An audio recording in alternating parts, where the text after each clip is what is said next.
SBMM TV पर आपका स्वागत है। वीडियो को पूरा अंत तक देखें और सुनें। श्री सद्गुरु महाराज की जय। परमाराध्य सद्गुरु महर्षि परमहंस महाराज की गुरु सेवा।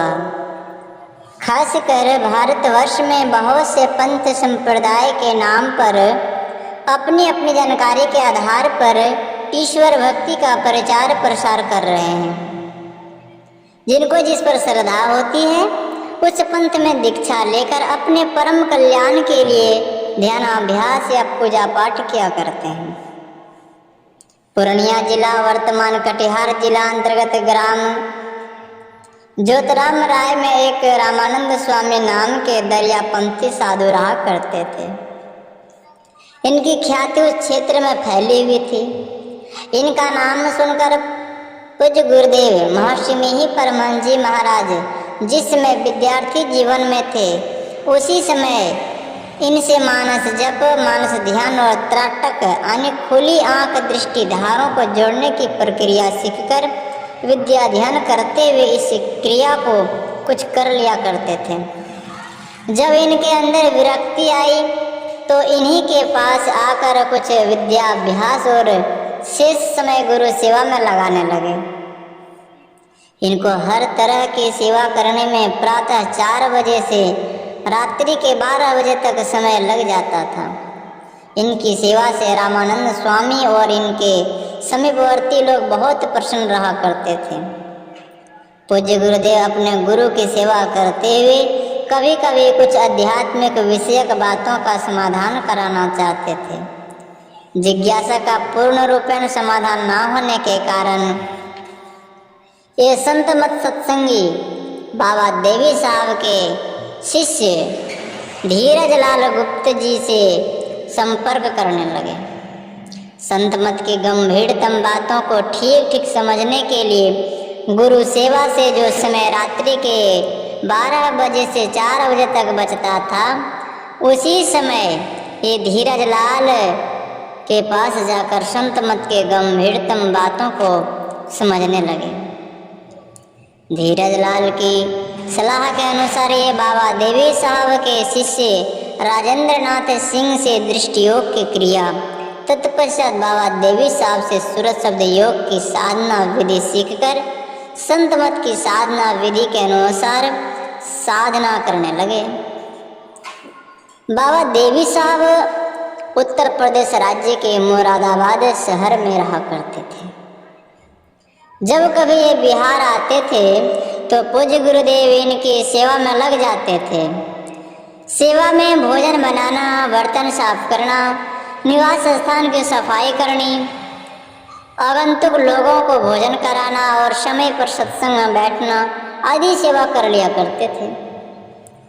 बाबा साहब की आज्ञा पालन में कुछ भी त्रुटि ना हो ऐसा ख्याल रखते थे। एक बार गोरखपुर में बाबा साहब ने कहा, मैं लिखता हूँ, तुम जग कर रहो। जब तक बाबा साहब लिखते रहे तब तक ये बैठे जगे रहे, सोए नहीं।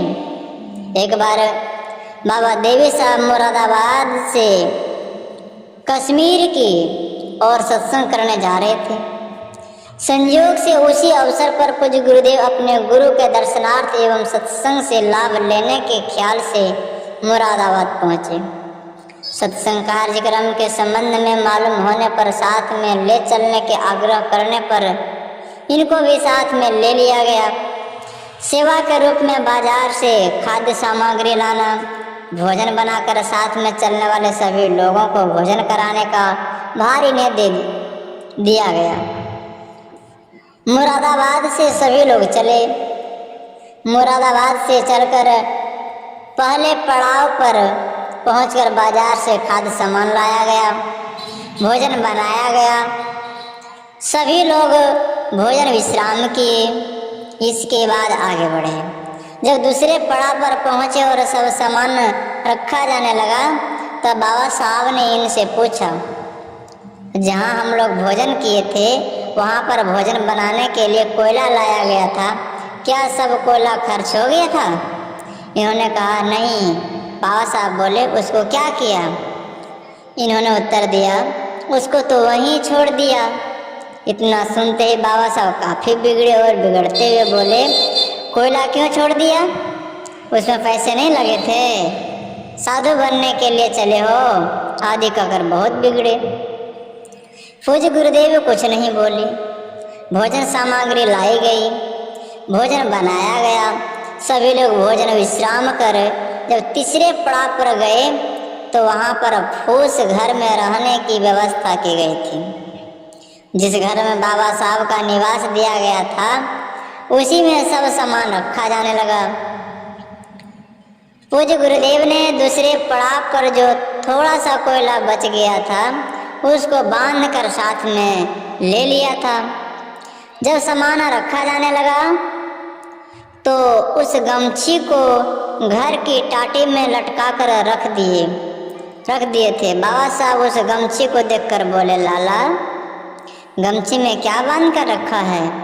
पूज्य गुरुदेव बोले, हुजूर जहाँ भोजन बनाए थे वहाँ पर थोड़ा सा कोयला बच गया था, उसी को बांध कर लेते आया हूँ।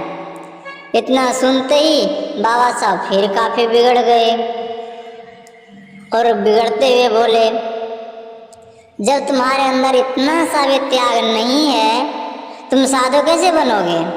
आदि कहकर बहुत बिगड़े। पूज्य गुरुदेव कठोर बातों को सहन करते हुए भी अपने गुरु की सेवा में लगे रहे। बाबा साहब की इनके प्रति आज्ञा हुई थी कि स्वावलंबी जीवन बिताओ। इस आज्ञा रूपी सेवा को इन्होंने अक्षुण्ण रूप में पालन किया।